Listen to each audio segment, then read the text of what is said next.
Oke, kita berdoa dulu. Tuhan Yesus, terima kasih untuk pagi hari ini atau siang hari ini. Kami akan melanjutkan mempelajari firman-Mu. Arahkan kami, pikiran kami, supaya kami menangkap isi hati Engkau. Dan biarlah pengetahuan ini, bahan apapun yang kami belajar, akan menambah kekuatan kami dan akan membangun orang, mendidik orang dalam kebenaran. Terima kasih Tuhan, dalam nama Yesus kami berdoa. Amin. Baik, kita bahannya masih melanjutkan yang kemarin. Kita bahas kemarin kan tentang COVID ya. Kenapa COVID itu terjadi? Kenapa ada COVID di sekitar kita? Apakah ini hanya pertama kali terjadi sepanjang sejarah? Dan bagaimana Alkitab menunjukkan beberapa kejadian yang seperti itu akan menambah pemikiran kita supaya kita tahu bagaimana harusnya bersikap sekarang dan bagaimana sikap harusnya kita sebagai orang percaya, dan kita juga bisa mendorong orang-orang lain untuk melakukan hal yang sama. Kalau ada pengaruh untuk satu bangsa, satu kota, satu keluarga, apa yang kita mau sarankan kepada mereka. Ini kira-kira topik-topik tentang COVID itu tidak berbicara tentang secara spesifik penyakit itu jenisnya apa dan sebagainya, tapi kita boleh secara umum saja bagaimana Alkitab menyatakan COVID itu kenapa ada di tengah-tengah kita. Oke. Nah, di share dulu bahan PowerPoint.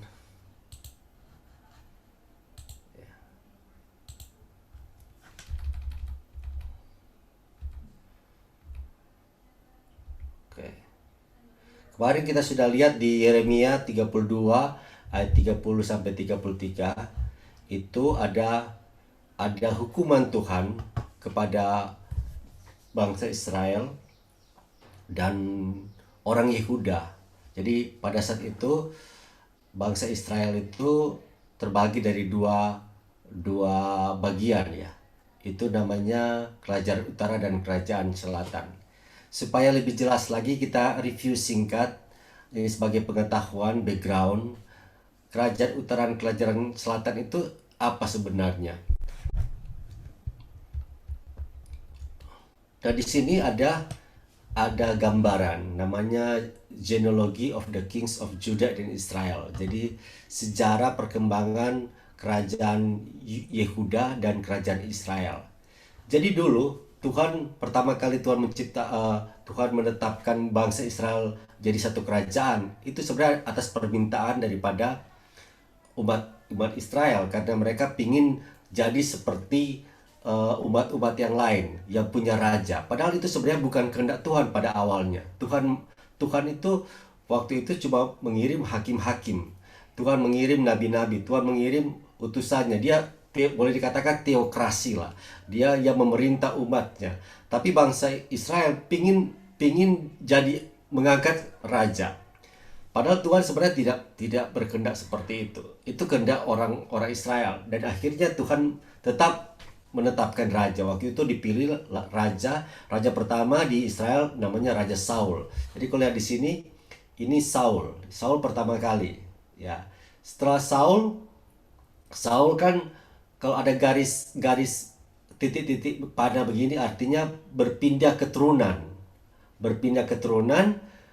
Saul bukan jadi raja walaupun dia punya anak namanya Isobet ya. Dia mengalihkan pemerintahnya kepada Daud karena Tuhan sudah mengurapi Daud. Itu kira-kira tahun 1050 sebelum Masehi. Nah, kemudian ada David di sini. Nah, di sini ada gambar panah-panah ke bawah itu menunjukkan anak-anak daripada Daud yang secara langsung. Jadi anak kandung.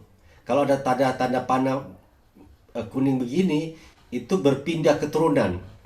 Jadi Daud punya anak namanya Salomo ya, walaupun dia punya Absalom, dia punya Adonijah, tapi yang jadi raja itu Salomo ya. Kemudian eh, Salomo punya anak namanya Rehoboam ya. Rehoboam.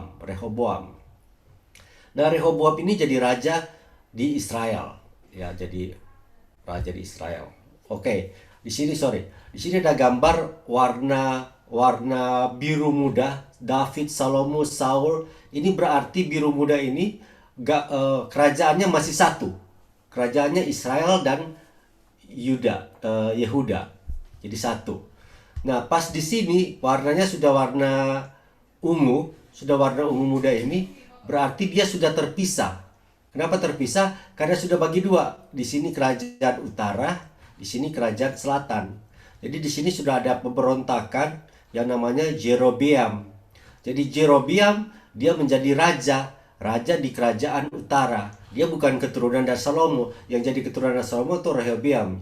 Nah, di sini Yehuda. Jadi Yehuda di sini kalau gambar pada ini Israel ya. Kelihatan di sini Israel di bagian utara, Yuda, Yehuda di bagian bawah.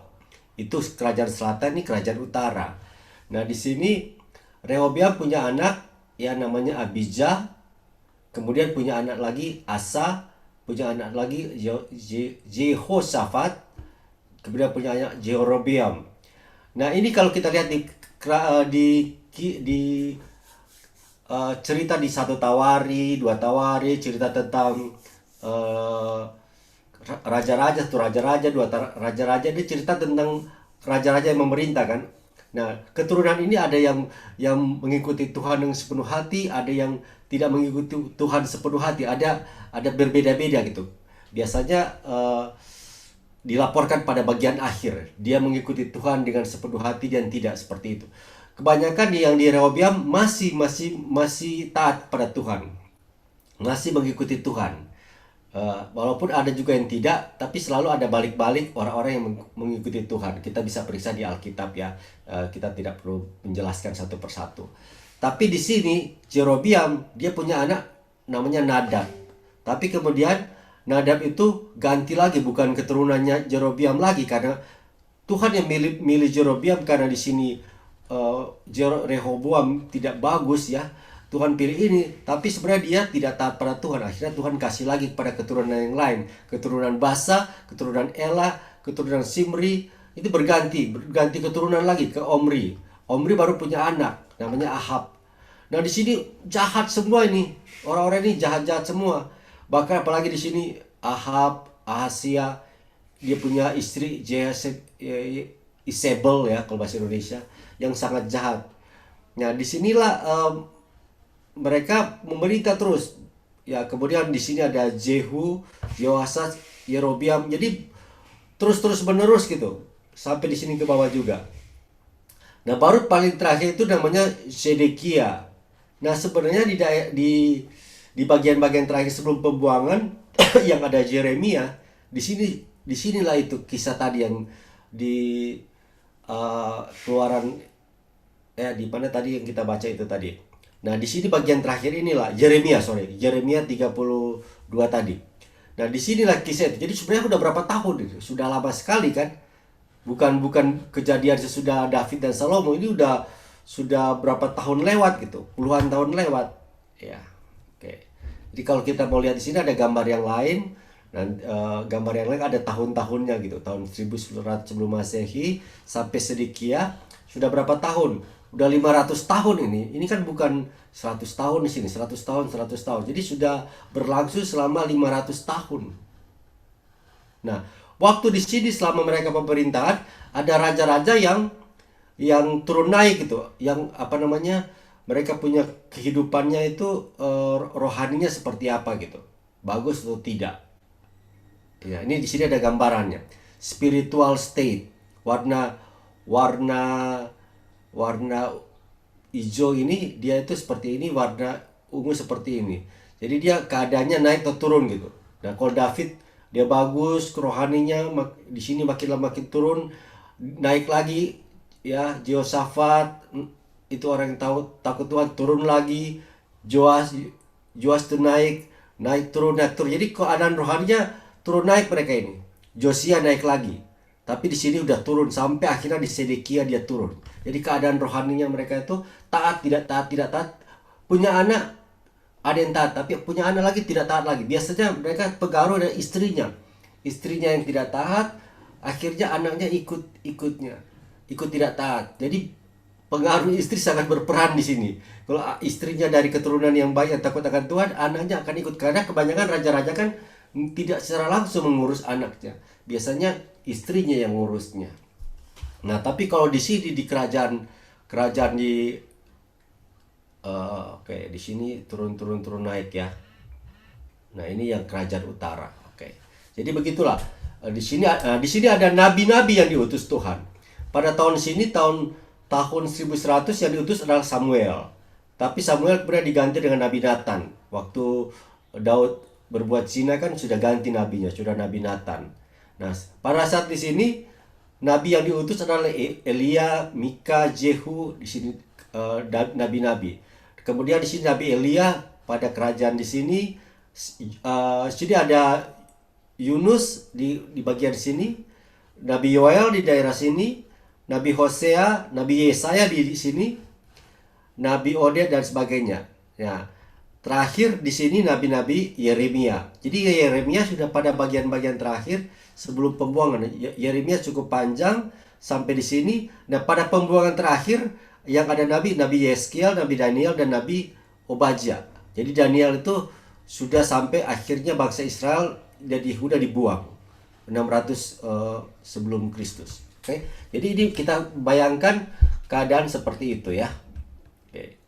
Nah, jadi kalau kita lihat di sini, kita kembali ke sini bicara tentang Yeremia, kita sudah bayangkan itu sudah keadaan yang sangat jauh sekali, udah 500-600 tahun. Jadi ingat, Tuhan itu melihat bangsa-bangsa. Tuhan itu bukan cuma sekedar Tuhan yang duduk dan memperhatikan kita secara pribadi. Kita mau makan apa, kita mau minum apa, kita sekolah, anak kita sekolah gimana. Kita memandang Tuhan itu kecil banget gitu.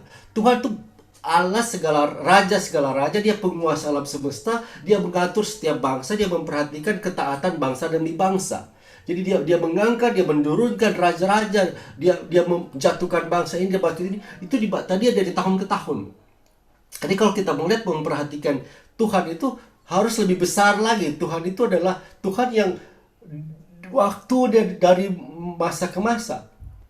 Ya, jadi kalau kita melihat ke belakang, ada masa di orang tua kita, masa di mungkin dengan Mami Peoma, dengan Opa Geret, masa Tuhan itu kan ada terus di mana-mana kan. Ya, ke depan juga demikian ya. Ada masa di depan anak-anak kita, cucu kita seperti apa nantinya.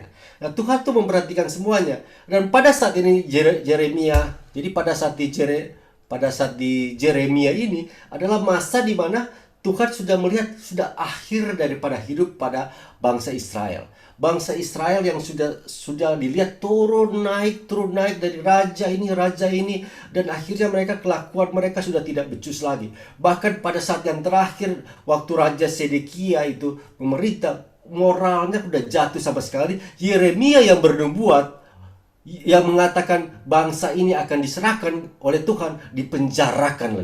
Bahkan Yeremia dipenjarakan. Jadi sudah jatuh sekali moral mereka, sehingga Tuhan sudah sepertinya sudah akan menghukum mereka sampai akhirnya. Nah, di sini makanya di Yeremia 32 itu isinya apa? Ya. Jadi isinya bicara 32, karena segala kejahatan yang dilakukan oleh orang Israel dan orang Yehuda, baik di kerajaan utara, baik di kerajaan selatan, menimbulkan sakit hatiku. Tuhan tuh bukan artinya sakit hati, benci dan seperti sifat manusia. Tuhan kecewa lah. Di sini maksudnya Tuhan kecewa. Tuhan kecewa sebagai bangsa pilihannya yang Tuhan utus nabi-nabi supaya mereka bertobat, supaya mereka kembali kepada Dia. Tuhan berikan hukum-hukum supaya mereka taat, tapi mereka tidak taat. Dan mereka sendiri tidak taat. Siapa mereka itu? Dikatakan raja-raja mereka. Raja-raja itu seperti itu, turunan demi turunan. Bukan cuma raja, para pemuka-pemuka, para imam, para nabi-nabi, dan orang Yehuda dan seluruh penduduk Yerusalem. Ini sepertinya bangsa ini sudah matang, sudah di puncaknya kejahatannya. Tuhan sabar pada mereka. Tuhan utus Nabi Yeremia, tapi Yeremia bahkan dipenjarakan oleh raja. Jadi di sini Tuhan sudah akan mengutus mereka. Nah, secara nyata Tuhan bilang Tuhan akan hukum dengan Karena gini, para pemimpin kings ya, pemimpin raja-raja. Kalau tulisan raja-raja di dalam Alkitab bukan berarti raja-raja saja, semua pemimpin secara politik, semua kalau namanya prince ya, pemuka-pemuka itu bisa tadi kemarin saya bilang seperti pemerintah lokal, gubernur, wali kota, bupati, kemudian priest, gembala-gembala, para pemimpin agama dan semua nabi-nabi. Nah, Tuhan mengutus mereka di Yeremia 27 ayat 8. Itu apa yang dikatakan di sini? Yeremia 27 ayat 8. Coba kita lihat. Ya, Yeremia 27 ayat 8. Oke.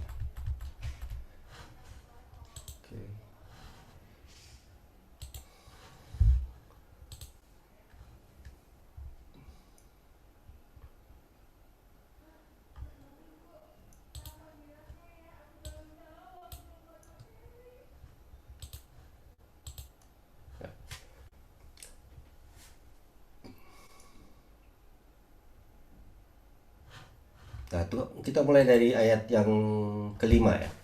Akulah yang menjadikan bumi, manusia, dan hewan yang di atas muka bumi dengan kekuatanku yang besar dan dengan lengan. Oke, kita share dulu ya. Sebentar ya, kita share.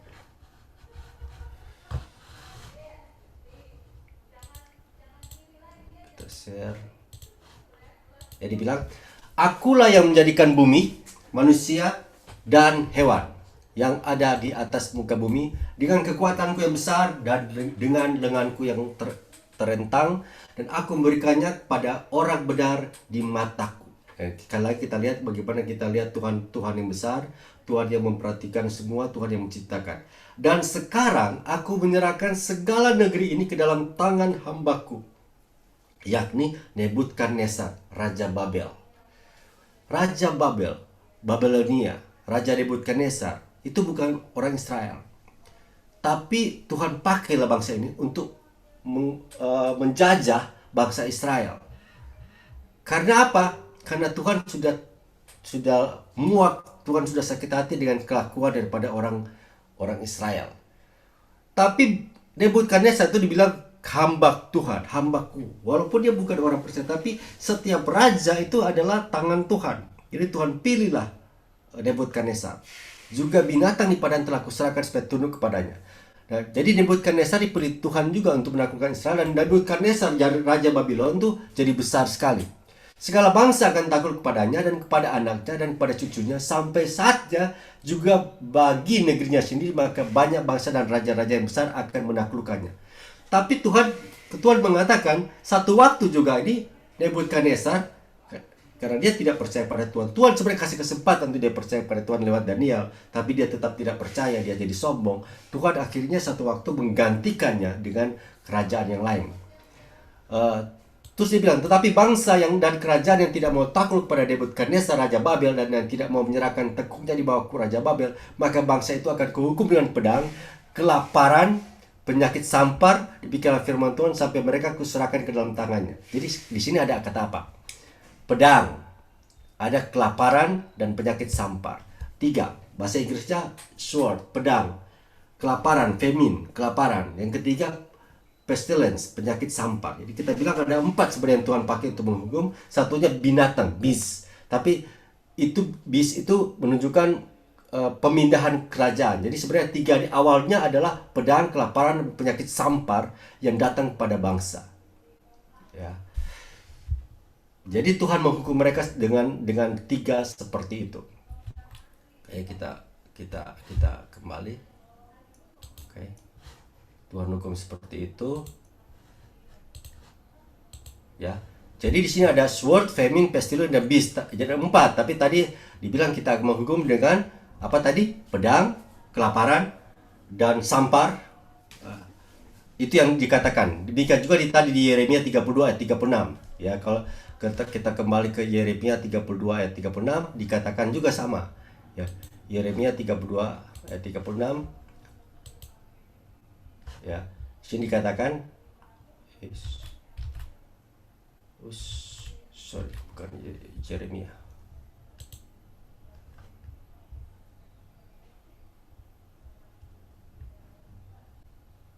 Ya.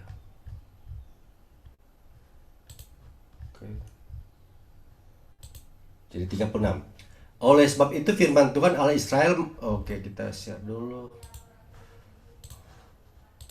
Ya, oleh sebab itu beginilah firman Tuhan Allah Israel mengenai kota ini yang engkau katakan telah diserahkan ke dalam tangan Raja Babel karena pedang, kelaparan, dan penyakit sampar. Pedang, kelaparan, dan penyakit sampar. Nah, coba kita lihat lagi.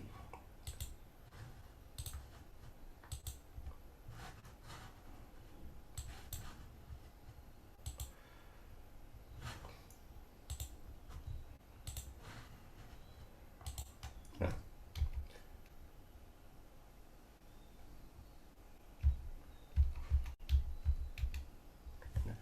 ada kata 4 penghukuman. Pedang. Nah, ini bahasa Inggrisnya, jadi kita lihat bahasa Indonesia saja. Sword, ya, pedang. Pedang itu bahasa Inggris strife in the family. Perselisihan dalam keluarga. Ya, dispute the city, perselisihan di kota. Clash in the and war with surrounding people, bentrokan dan perang dengan masyarakat sekitar. Riots, kerusuhan, kekerasan, kejahatan, invasi. Nah, itu pedang. Jadi pedang itu kan saling melukai. Pedang itu menandakan orang yang saling melukai. Ada kejadian di mana di dalam keluarga, kalau keluarga itu tidak takut akan Tuhan, mulai akan ada perselisihan dalam keluarga. Mereka saling menusuk, mereka saling membunuh, mereka saling menyakiti, ya, mereka saling jahat satu sama yang lain. Dan kemudian juga dengan kota, ada perselahan antara daerah ini dalam kota, bentrokan seperti ini. Dan akhirnya perang antar kota, antar bangsa, ya. Ada kerusuhan, riot kerusuhan seperti kerusuhan Mei ya tahun 98 ya. Itu kerusuhan, ada kekerasan, ada kejahatan. Jadi kadang-kadang itu yang terjadi di dalam satu bangsa, dalam satu kota itu memang diizinkan Tuhan terjadi karena kejahatan kota itu. Karena mereka tidak taat, akhirnya terjadi peperangan, pedang gitu ya di dalam bangsa itu. Kemudian yang berikutnya di sini adalah famine, ya famine. Oke, sorry. Di sini famine itu kelaparan ya. Famine, kelaparan. Tuhan bisa mendatangkan hukuman di mana mereka kekurangan pangan, mereka dijarah, mereka memiliki masalah keuangan, mereka memiliki hutang, mereka menjadi miskin, mereka menjadi kelaparan. Jadi kita lihat ada kota yang sangat miskin, ada daerah yang sangat miskin. Mereka kekurangan pangan, mereka banyak terjadi masalah keuangan. Ada yang sangat kelaparan karena tidak ada air, tidak pernah hujan. Itu bisa terjadi kalau memang Tuhan menghukum daerah itu dengan kelaparan.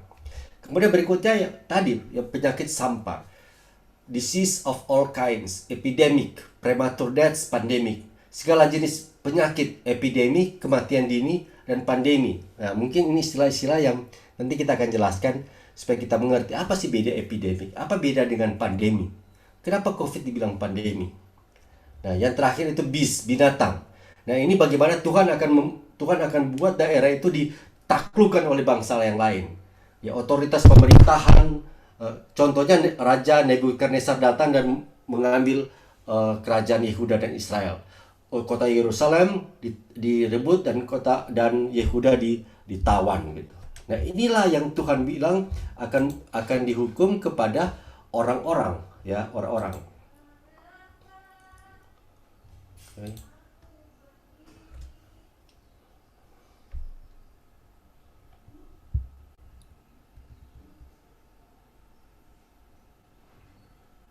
Kalau kita lihat di sini ada peta yang satu lagi. Di sini ada peta raja-raja yang memerintah. Ya, di sini cara lain dibagi dua. Di sini kerajaan utara, di sini kerajaan selatan. Nah, di sini tahun-tahun tadi kan kita lihat tahun 600-an ya. Tahun 600-an. Nah, di sini tahun-tahun 500 itu ada Daniel. Daniel tuh, nah di sini sudah dihancurkan. Yerusalem ditaklukkan oleh Babilonia, dan kemudian bait Allahnya bahkan dihancurkan. Ya, bait Allah dihancurkan, kemudian mereka dibuang. Mereka dibuang, kemudian ditawan. Nah, di sini sudah masuk pemerintahan daripada eh, Babilonia, Nebukadnezar. Sini Nebukadnezar di sini. Nah, ini ada kejadian juga yang sama di kita lihat di mana ya? Di Yunus ya. Yunus juga terjadi di daerah sini. Nah, tapi kemudian nanti Nebukadnezar ini tahun 500 lebih dia ditaklukkan oleh Raja Persia, King of Persia. Nah, pada saat ini Yerusalem dan semua tempatnya didudukin oleh Persia. Nah, si Daniel masih tetap jadi pegawai atau orang yang dipercaya di Persia. Jadi hebatnya Daniel itu dia pemerintahan berganti-ganti seperti Presiden SBY ganti dan sampai Jokowi dia ada lah gitulah model itulah Daniel dia diganti Persia. Nah karena Nebukadnezar tidak taat pada Tuhan dia juga ditaklukkan beast ya binatang ditaklukkan oleh Persia. Kemudian ditaklukkan lagi oleh Cyrus ya oleh Cyrus.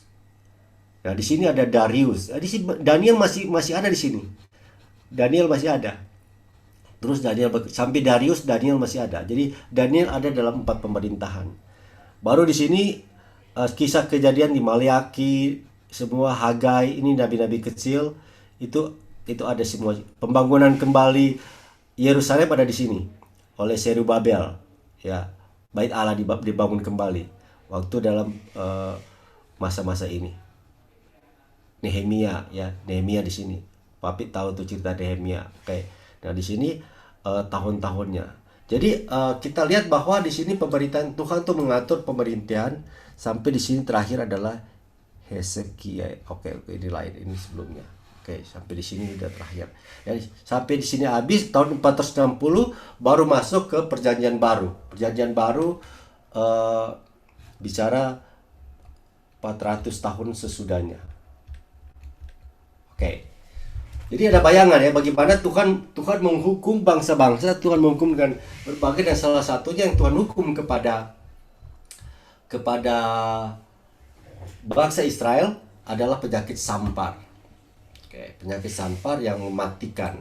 Dan coba sekarang kita coba ganti sedikit dengan topik COVID ya. COVID itu menarik ya. Apakah COVID itu baru pertama kali? Baru pertama kali terjadi di tahun 2020 atau 2019. Sedikit pengetahuan untuk COVID ini.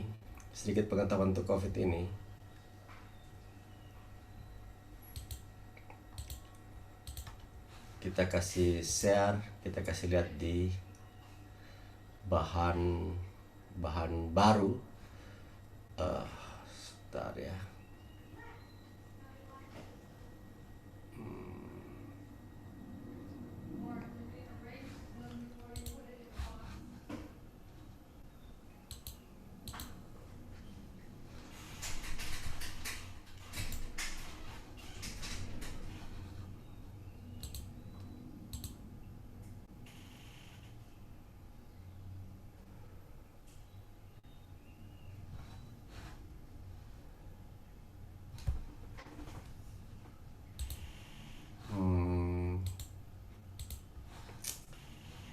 Sebentar.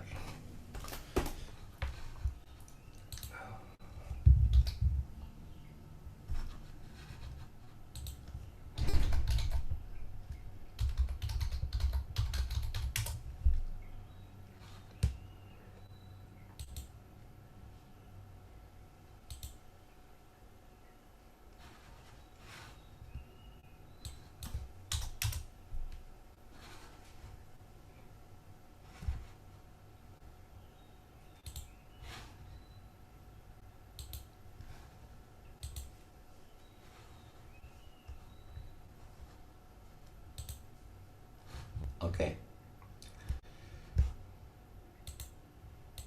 Bentar ya. Nah, kelihatan ini Mami dan Papi atau siapapun sering dengar kan, ada kata yang disebut sekarang pandemi. Sebenarnya pandemi itu apa? Apa itu pandemi?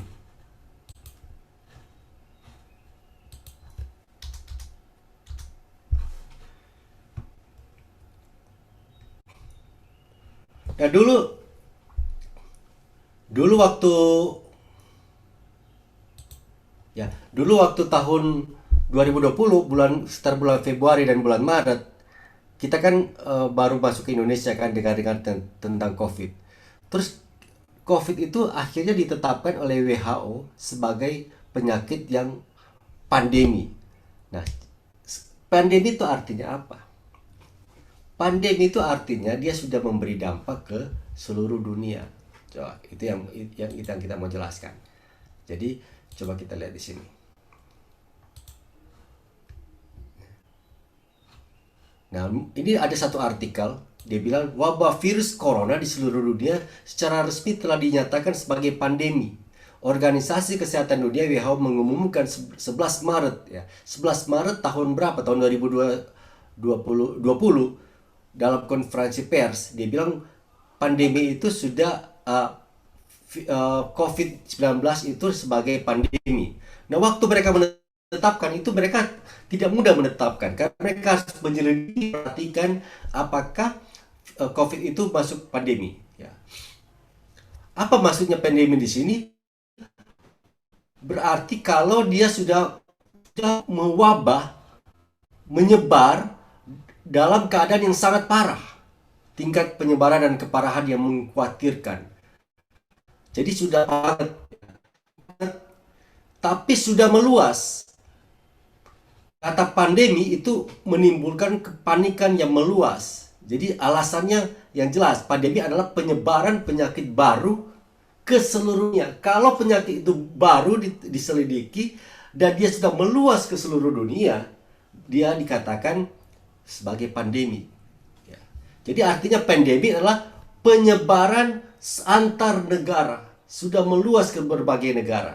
Ini menurut David Jones ya, dokter pakar profesor di Universitas Harvard ya. Jadi COVID-19 adalah pandemi pertama yang disebabkan oleh virus corona. Virus corona itu sudah ada sebelumnya, tapi belum jadi pandemi. Jadi virus corona itu sudah menyebabkan penyakit-penyakit seperti SARS, MERS, ya satu jenis mereka. Tapi yang COVID-19 ini, ya dengan istilahnya COVID ini 19 ini baru inilah yang menjadi pandemi, artinya mewabah ke seluruh dunia. Artinya apa pandemi itu? Kemungkinannya dia sudah menjadi penyakit dengan tingkat tertinggi kalau dia sudah masuk pandemi, dan ukuran berapa banyak orang yang sakit itu ada di situ. Penyakit ini sudah banyak sekali akan meluas kepada orang-orang banyak gitu. Nah, itu tahun 2020 bulan Maret tanggal 11 mereka tetapkan itu. Walaupun itu belum meluas ke seluruh negara sampai hari ini kan sudah banyak sekali. Ya. Jadi, nah sebelum dia sampai ke pandemi sebenarnya ada tingkatan. Ada tingkatan yang disebut begini. Sebelum ke pandemi ya, tingkatan tingkatan penyebaran penyakit itu ada tingkatan-tingkatan. Yang pertama namanya sporadis. Kita kenal istilah sporadis ya. Spontanitas lah. Ketika penyakit itu datang, muncul ya, besok ada lagi sini ya. Wah, ada lagi di sana. Sporadis, dia cuma muncul begitu saja. Nah, itu belum berbahaya. Itu masih tingkat yang rendah lah.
Ya,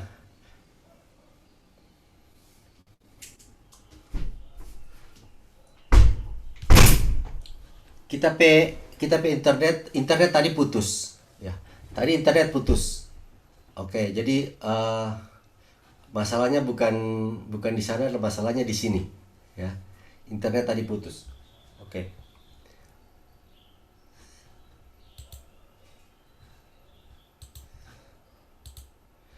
Nah, oke, kita sambung ya.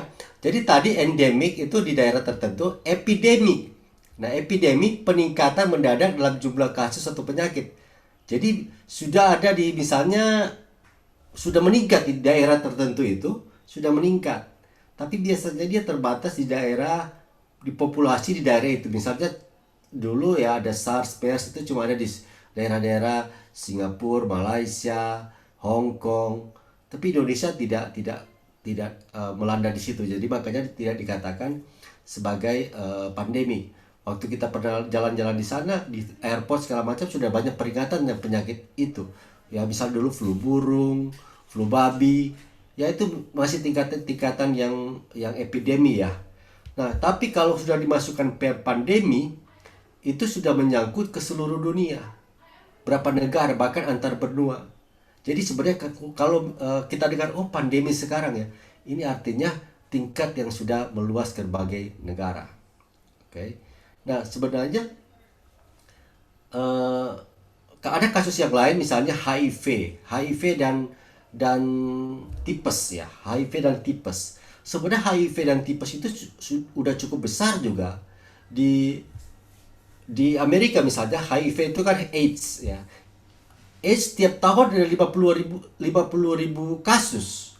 Tapi AIDS itu belum jadi epidemi. Walaupun sebenarnya udah banyak sekali orang yang mati karena AIDS, karena dia masih tetap dalam jumlah tertentu dan belum meluas ke seluruh dunia. Demikian juga dengan penyakit tipes ya, tipes itu. Nah, tapi ada daerah tertentu kasus tipes bisa cukup besar ya.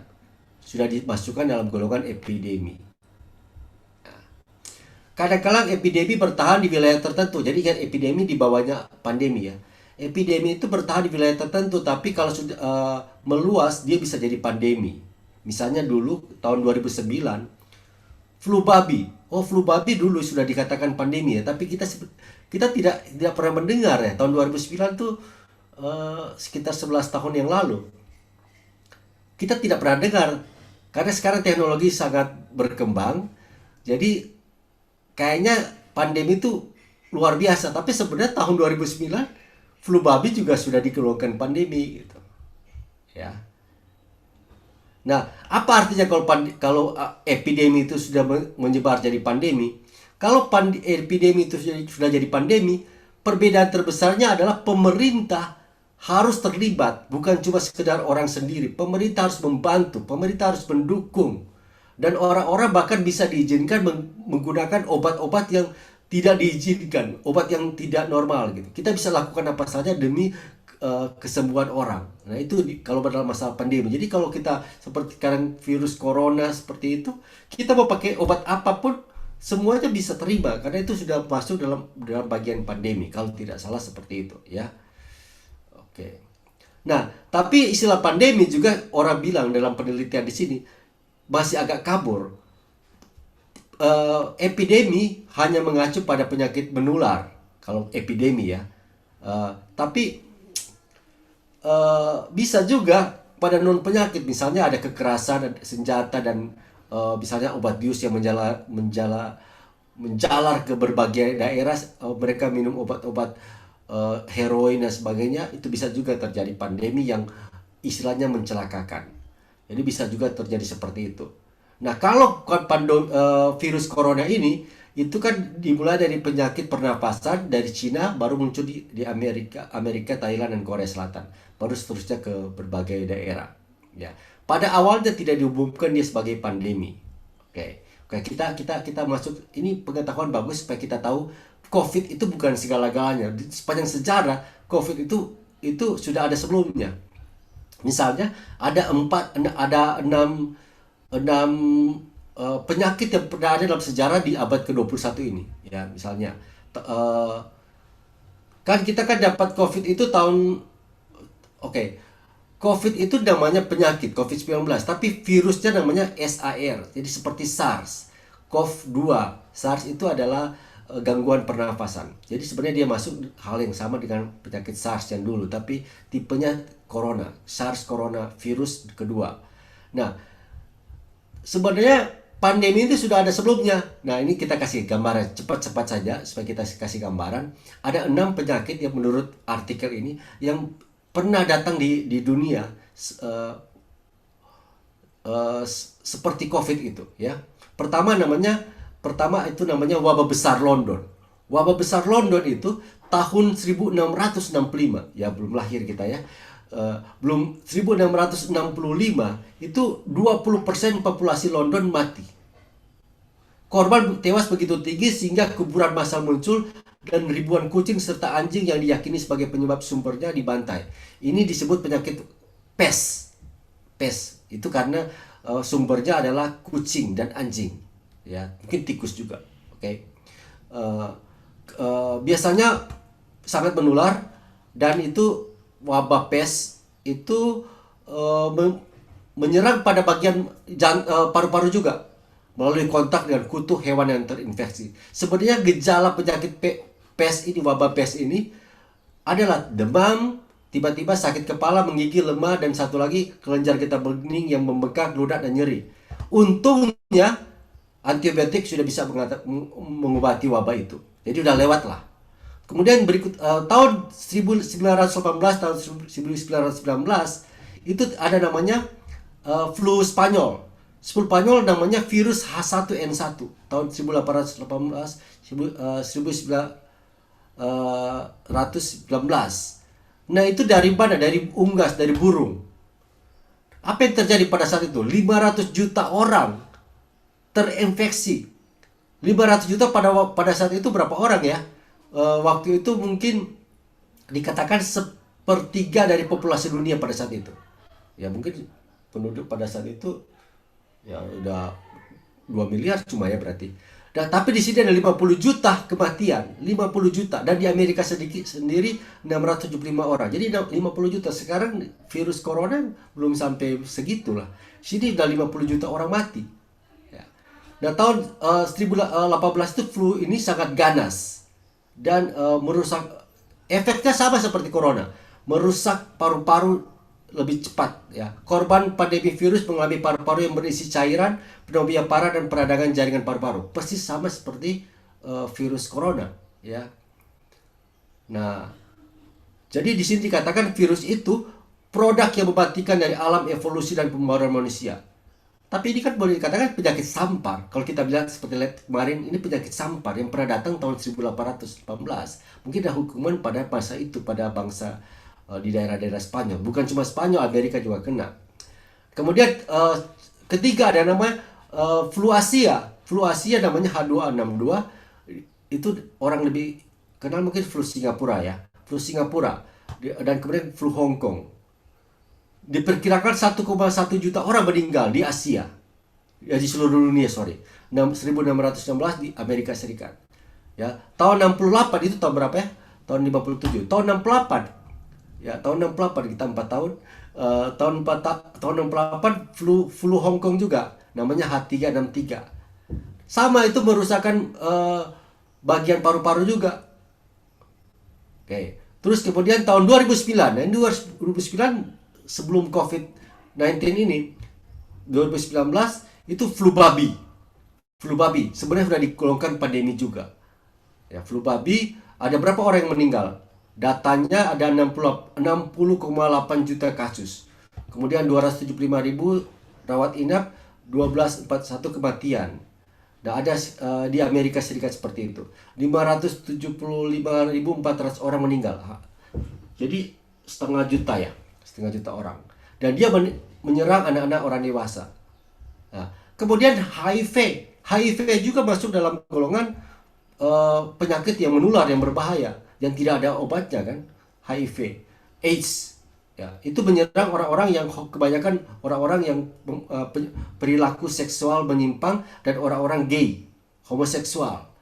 Nah, Dia ada sekitar 1,1 juta orang meninggal itu, kebanyakan 65 juta orang terinfeksi dan 25 juta kematian. Sudah 25 juta. Nggak diberitakan AIDS ini udah banyak sekali orang mati 65 juta.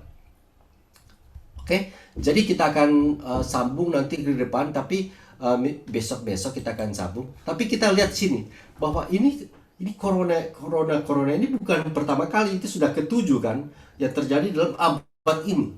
Nah, kalau nanti kita lihat sebenarnya sebelumnya di Alkitab apa-apa saja yang dimasukkan pandemi, dan kita bisa diskusi yang mana yang masukkan pandemi di Alkitab. Tapi tujuannya apa? Ini adalah penghukuman karena orang melakukan dosa di daerah-daerah tertentu. Tuhan hukum dengan penyakit sampar. Jadi penyakit sampar, penyakit yang menyerang, membunuh banyak sekali orang. Nah, kita harus tahu bagaimana jalan keluarnya. Kita akan lihat besok, ya kita akan lihat besok bagaimana jalan keluar yang ada di Alkitab sewaktu kena pandemi, kena penyakit sampar. Apa yang dilakukan umat Tuhan pada saat mereka kena penyakit sampar? Nah, ini harus kita jadi pelajaran. Nah, kita harus melakukan hal yang sama secara rohani. Kita harus melakukan hal yang sama, bukan cuma sekedar oke, kita buat vaksin, kita buat gini-gini. Kalau tidak akan muncul lagi berapa tahun ke depan, ya virus yang baru, yang akan pandemi yang baru lagi karena akarnya tidak disembuhkan. Setiap generasi bertanggung jawab untuk kehidupannya. Pada generasi sekarang, tahun sekarang di mana kita hidup, kita harusnya berespon dengan benar.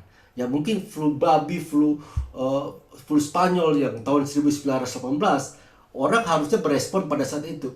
Ya bisa saja mereka bertobat, bisa saja mereka melakukan segala sesuatu walaupun tindakan medis ada. Oke, jadi ini kita belum banyak bicara tentang bagaimana mengatasinya. Kita lebih lihat akibat kenapa dan bagaimana Tuhan menghukum. Nanti besok besok kita akan lihat bagaimana mulai mengatasinya, ya supaya tidak terlalu panjang. Sekarang aja udah lumayan panjang, ya. Tapi kita senang kita bisa dapat tambah pengetahuan. Kita sendiri belajar ya, kita mempersiapkan bahan ini, kita sendiri belajar dari Alkitab, belajar juga dari ilmu pengetahuan. Oke, sampai sini dulu. Nah sekarang kalau ada mau pertanyaan silakan. Oke.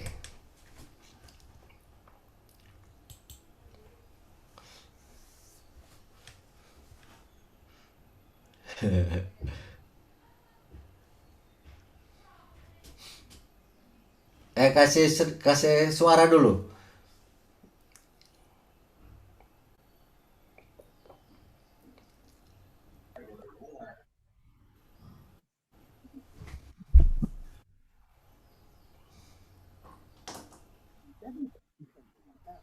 Iya. Ya, siapa saja mau mau mau kasih komentar, mau tanya supaya kita bisa diskusi. Nah, cuma bertanya no, ngana ada apa di mana itu buku? Buku apa? Itu buku buku pelajaran ini no. Ya itulah makanya kita bilang kita senang, kita juga dapat pelajaran. Kita cari-cari di bahan-bahan di internet, kita cari bahan-bahan, akhirnya dapat juga. Memang torang selalu bicara-bicara ini Tuhan somar apa torang. Selalu cuma bilang begitu. Ah, Iya toh? mm, Dia enggak bilang itu dari Alkitab dari mana dari contoh-contoh yang Anda bilang tadi. Cuma orang bilang memang orang berdosa. mm. Manusia cuma itu tuh orangnya bilang sampai Tuhan tuh marah. Cuma itu tuh orangnya bilang. Hah? Ini orang selalu cerita. Ya, ya, Hmm. ya. Jadi Itu betul. kalau Marindo dulu tuh orang Karena ini sudah masuk tadi kan istilahnya pandemi, sudah menyangkut masyarakat banyak. Ya masyarakat harus harus sadar itu. Iya. sama kalau cerita begitu. Tapi dapat pelajaran ya Mami ya, dapat lihat ya. Tadi pelajaran tentang raja-raja juga baru lihat mungkin Mami ya. Raja-raja punya turunan-turunan raja. Iya. Hmm. Dengan dengan anak saya pelajaran begitu tuh orang belajar, no? Ya, Heeh.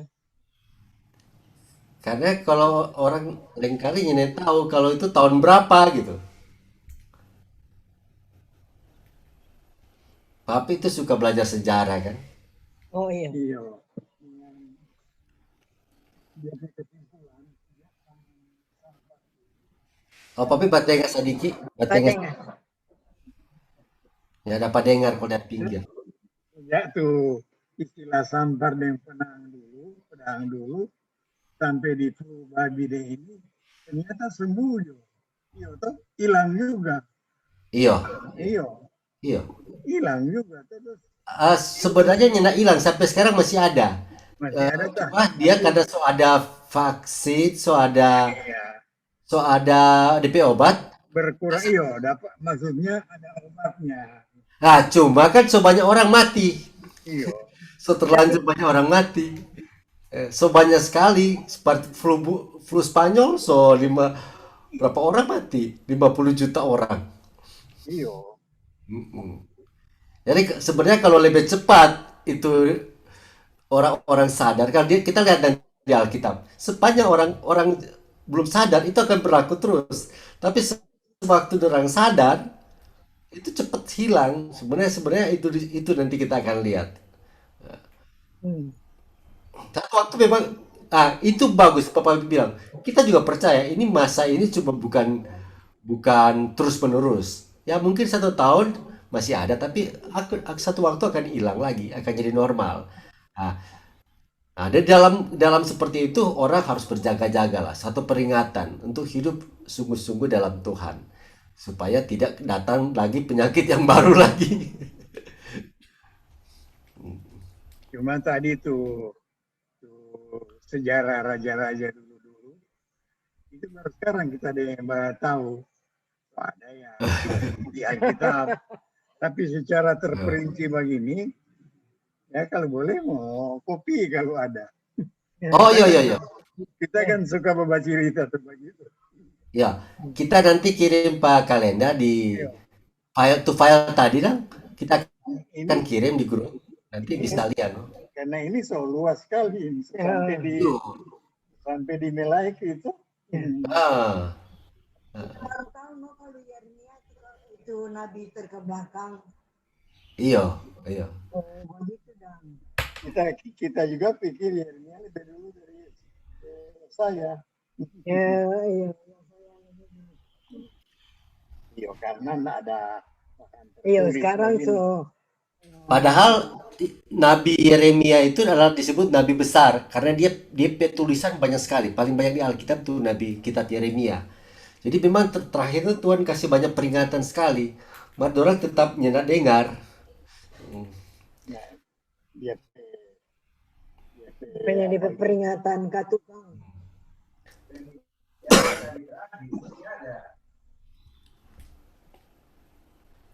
Apa jadi bilang nanti dikirim apa? Salinan. Ya, Hmm. nanti kita kirim.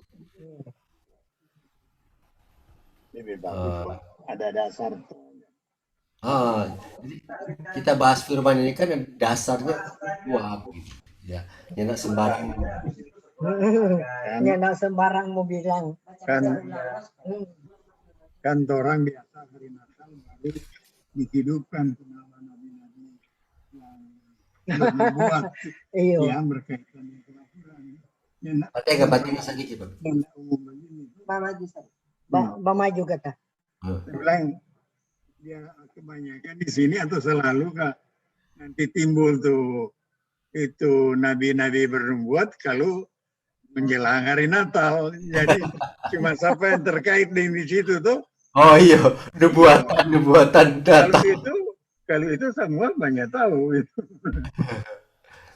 Pendeta-pendeta selalu bilang begitu.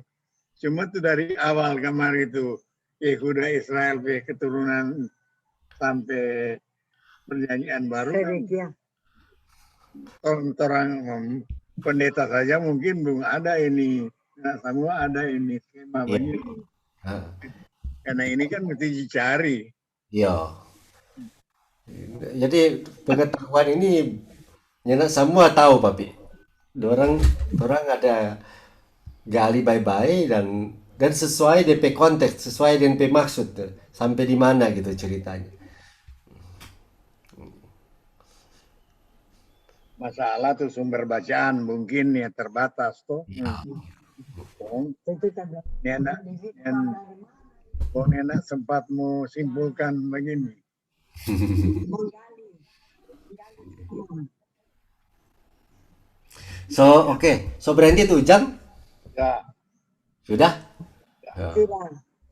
Baik, baik Jo ya. Oke, terang berhenti, terang sambung lagi besok. Nanti terang berdoa dulu.